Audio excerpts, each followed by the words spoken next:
Welcome to the PlantMichiganGreen.com Gardening Show.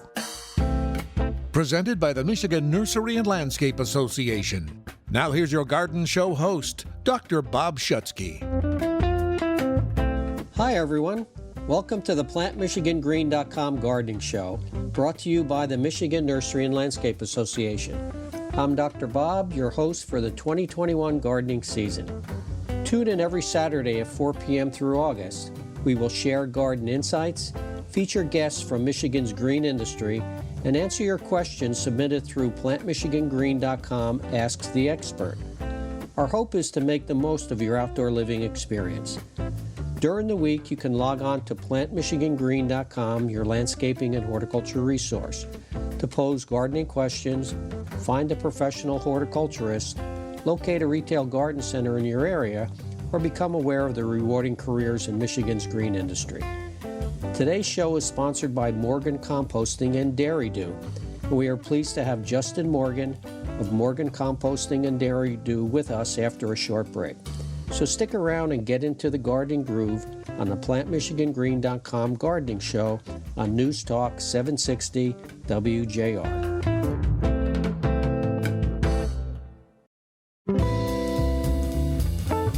Welcome back. We're pleased to have Justin Morgan with Morgan Composting and Dairy Dew with us. Dairy Dew is extremely popular, and many people do not know it's born out of Morgan Composting. Justin will share information about Morgan Composting and the Dairy Dew products for gardens. Hi, Justin. Hey, Dr. Bob. How you doing? Good. Thanks for joining us on the PlantMichiganGreen.com Gardening Show. Please tell us on how Dairy Dew came about and its use in our gardens. So, long story, back in '96, we had a manure problem, and my grandpa was retiring from the county at that time, and me and my father and my mother were dairy farmers, and we had nowhere to go with the manure. So, as we were trying to give it away and truck it away and everything else, Dad just says, there's got to be a better value to this, right? And as he started talking to Grandpa about it, Grandpa says, well, I'm retiring. We can try to make a go at this and see how it works. Well, after doing some things and trying to go after maybe some of the homeowner market, the farmers found out about us and really kind of took everything that we could provide because of the soil quality and soil health, of the longevity of the next generation farmer. Yeah, so, good use. Yes. So since then, we sold all the cows. I tell people we went from one side underneath the cow to the back end of the cow, and now I get Sundays off, so it's kind of nice. That's pretty cool. I remember when I was a kid growing up, my father would go to the dairy farms and ask if he could have manure. Oh, yeah. And so we always brought it back for our gardens. He's a smart man. Yeah, I love the smell of manure. It kind of takes me back to my youth. Anytime you want to come up and run loaders and turners, you're always welcome. You can use the help. Okay, thanks. So then, furthermore, we've moved on to now we team up with manure cattle or dairy operations that have the excess manure kind of in the same position we are, where we can make a better value out of it and then turn it into a high thermophilic compost that we've named Dairy Dew. Mm-hmm. So, could you take us through the process and how the raw manure goes into and eventually gets into the bag? Yep. So what we do is we take the manure and then we mix it with carbons like sawdust, straw, wood chips, etc., to make kind of like a recipe, kind of like making a cake. It just smells a little different on the onset. And then after that, we turn it every 3 days. So we're super aggressive on how we turn it. And the temperature will get up to 140 degrees. So as the biology works in there, they'll get that temperature super hot, and then we don't want it to go above 150 because it starts turning the biology into ash. So we micromanage each windrow and then make sure that the temperature is getting where we want it. And then we can do that we could take raw manure and turn it into Dairy Dew in 90 days. Oh, wow. Wow, that's cool. So The big difference with our company and other composters is we don't throw it into the back 40 and let it rot down or wait for 3 or 4 years for it to rot and just run through the screen. We actually take a raw product, and in 90 days we can turn it into a thermophilic, high quality compost. What do you mean by thermophilic? So it's the temperatures reaching the what we need. So because if we don't hit the temperatures, then we could have salmonella and E. coli and stuff that goes along with the manures. As we get the temperatures up there, it burns them all off, and the biology does the work inside there. So it's safe to use. How's the moisture levels through the process? Yeah, that's one thing we have to watch all the time, because we have to add water, or we actually make a fulvic acid and humic acid here on farm. And so it's my dad, my grandpa, my grandma, then both my brothers. My older brother makes the fulvic and humic acid. So it's a liquid carbon. So that does two things. It helps keep we add a liquid carbon on that, so then it can help the moisture in there, because if it runs out of moisture, then they just dry out. Just like you and I, we need moisture to keep going, so does the biology. Wow. Quite often we're asked about the nutrient levels, what nutrients are in the manure, and approximately what percentages are there? Okay. So most, and that's what we have a big struggle with some, homeowners and customers using it. We got to use it a little different than what normal compost will be. So if you go on like Michigan State's website, it says use compost at 2 to 3 inches. Well, Dairy Do is a little different, because we start with the manures and there's a lot more nutrient in there. So our Dairy Do will be about a 1-1-1. And then just like you and I, we take vitamins.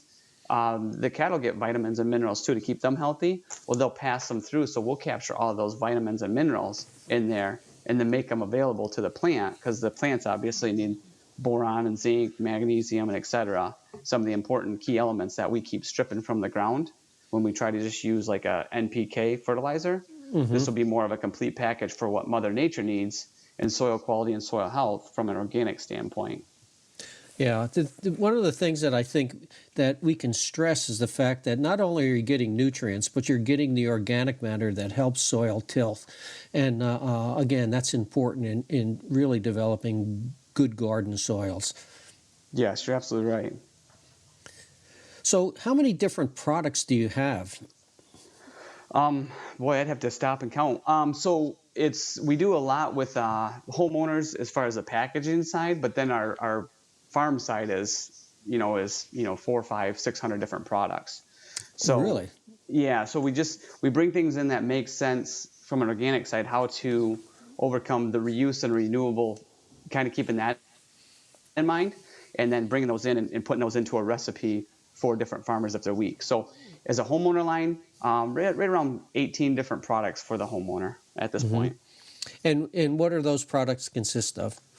So we'll have our regular Dairy Dew, our Seed Starter 101, our Flower Dew 201, our Veggie Dew 301, Tree and Shrub, Safe Green Lawns, organic fertilizer for your lawn, Healthy Garden, it's organic fertilizer for your plants.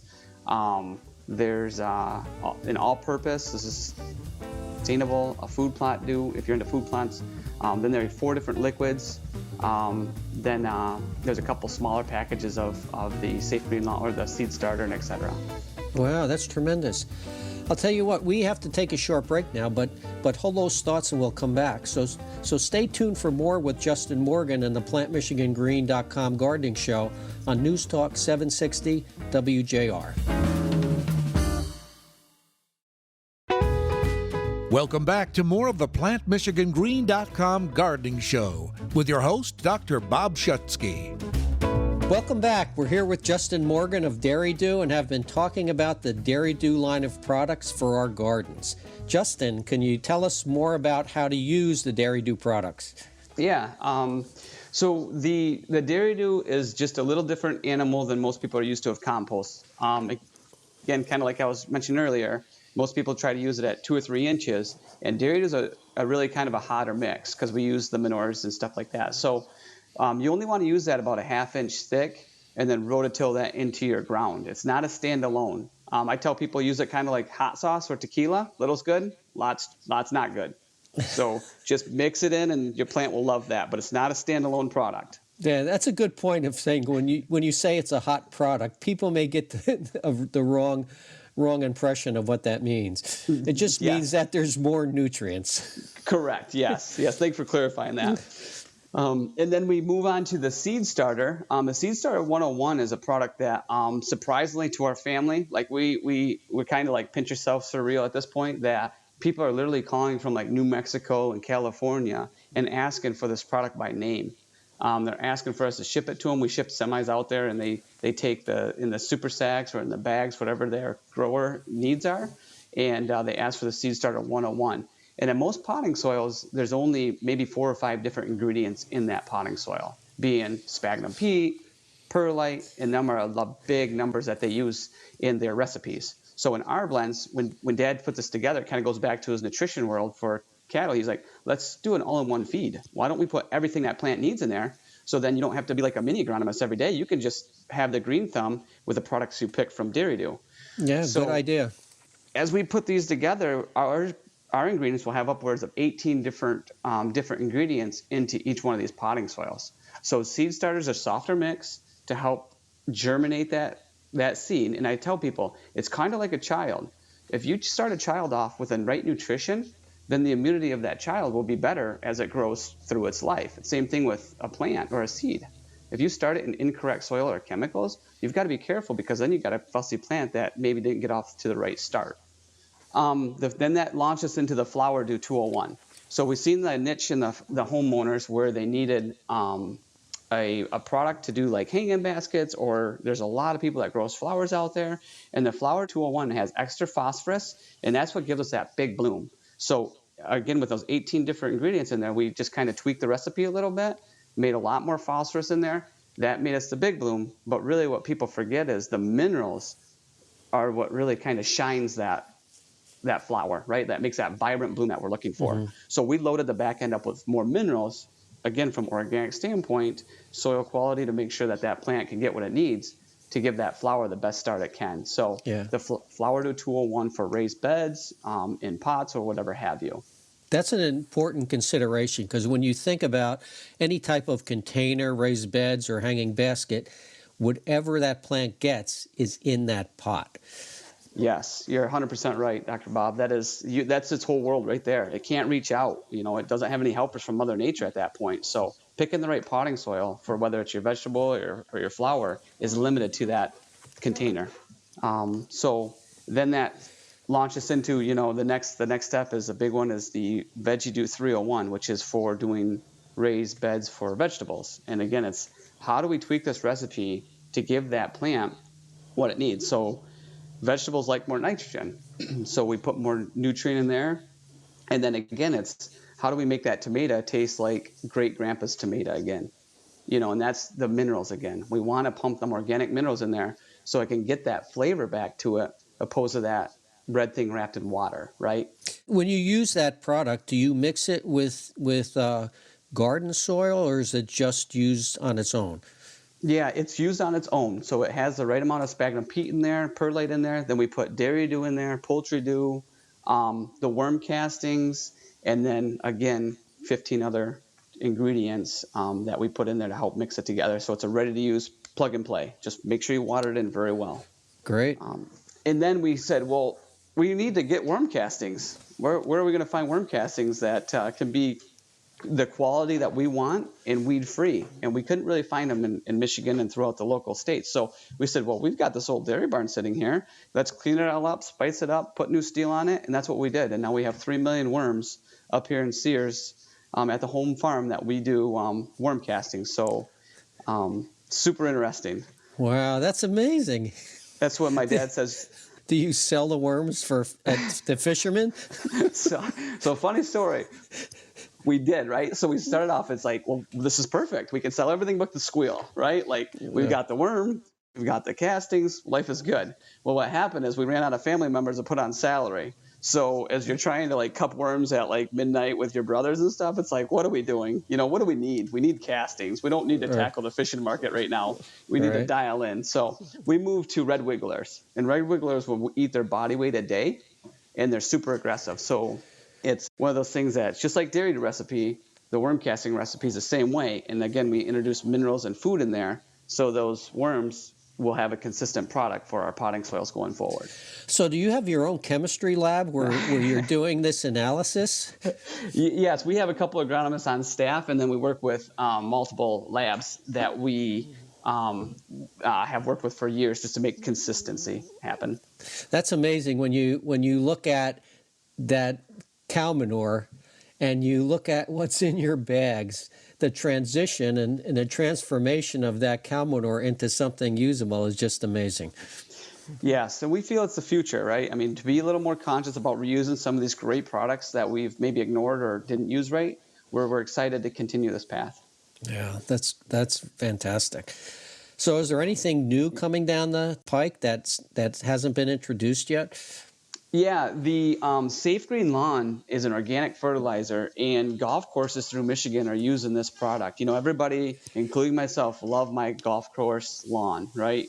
So the Safe Green Lawn is an organic granulated pellet that has dairy dew in there, and then we bring in humates from North Dakota to help bring up the soil carbon, and then help build that. And it's kind of like a marathon. Using Safe Green Lawn as an organic fertilizer for your lawn, it takes a little bit to get that engine going because you're starting to build what the roots underneath need, and then once you get that engine going, it'll just keep feeding them roots. Yeah. So that's a fairly new product for us. And then the Healthy Garden, which is a organic healthy garden fertilizer that you can sprinkle around your plants if they just need a little bump or a little food as they go.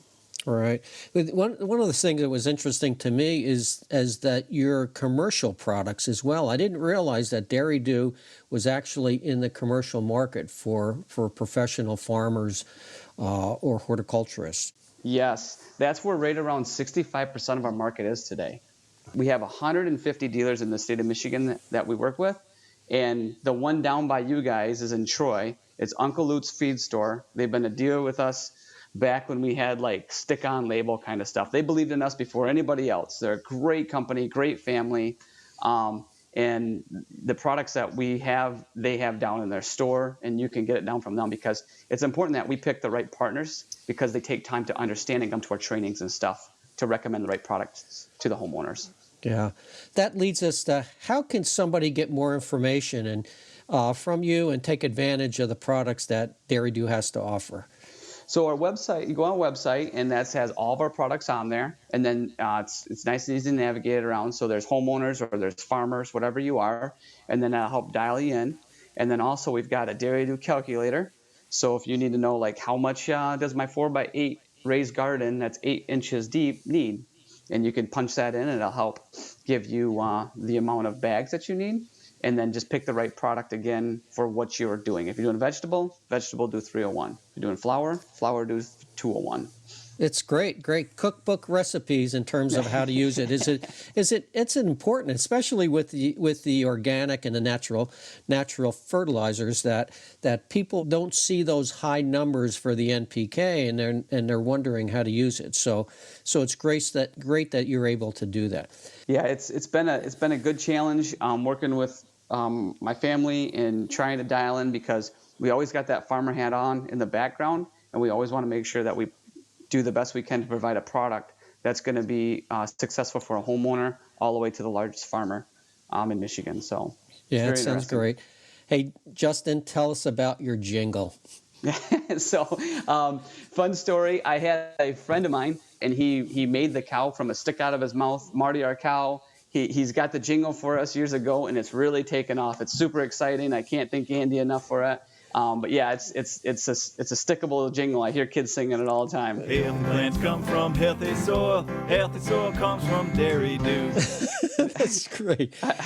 Hey, Justin, thanks for joining us today and sharing your information. It's really an eye opener on how extensive the Dairy Dew product line is, and then how much you go into the chemistry or the organics in that, and bringing those products to the shelf. Again, thanks a lot.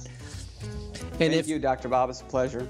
Yeah, and if any of the listeners have any questions on Dairy Dew, visit the Dairy Dew website. Or if you like, you can go to plantmichigangreen.com, ask the expert, and we'll get the information on Dairy Dew from Justin for you. So stick around, because up next we'll have some gardening insights on the PlantMichiganGreen.com gardening show right here on 760 WJR.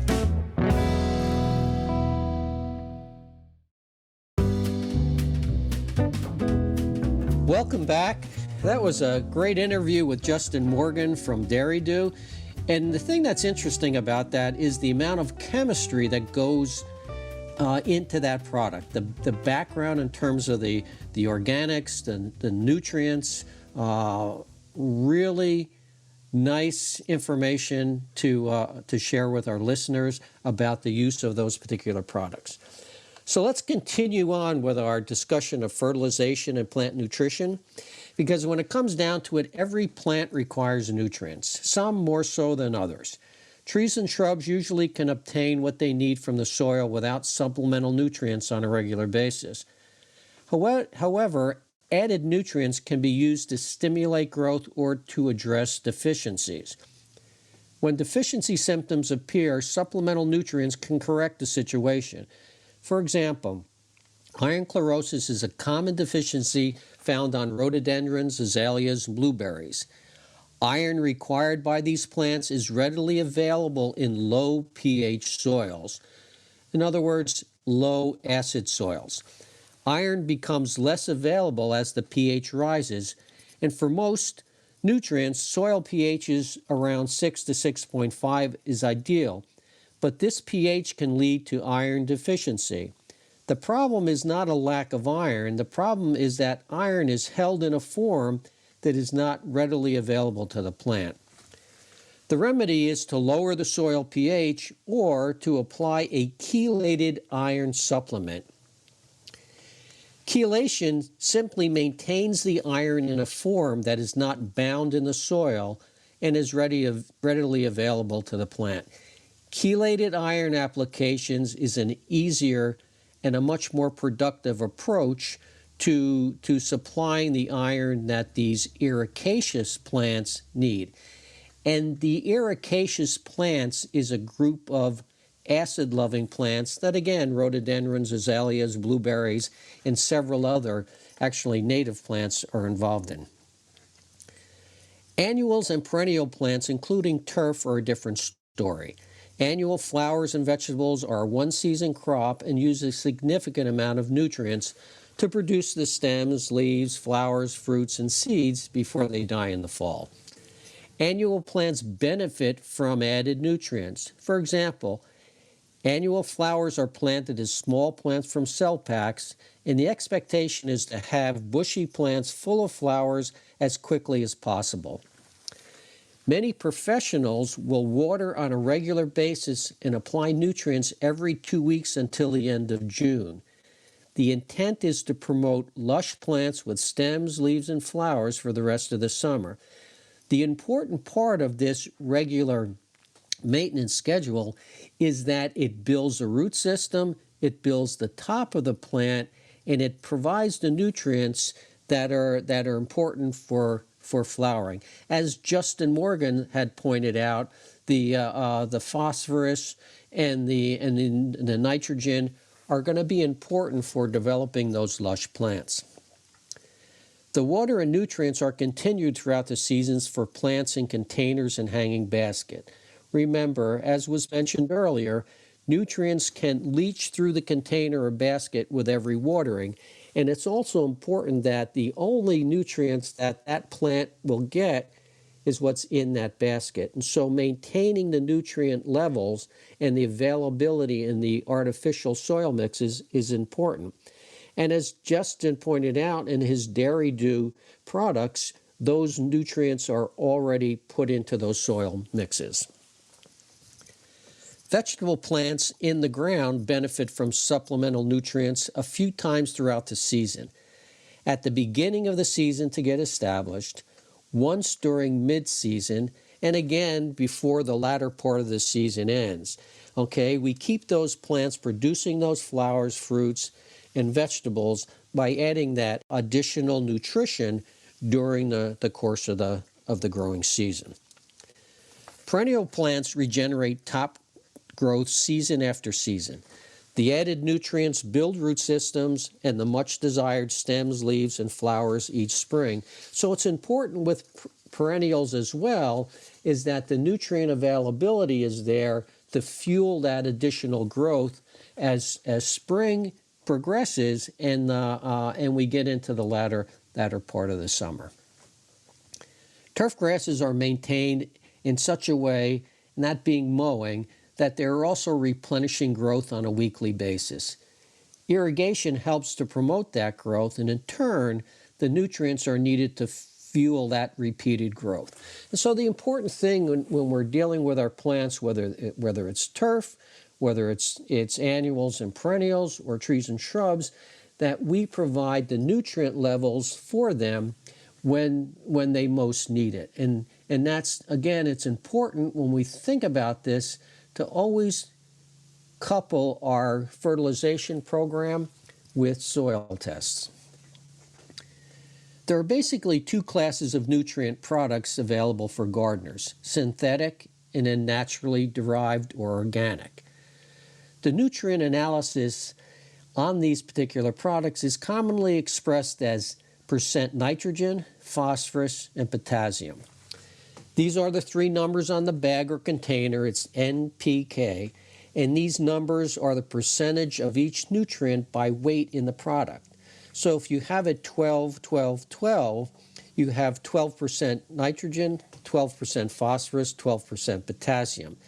If you had a 100-pound bag, 12 pounds of the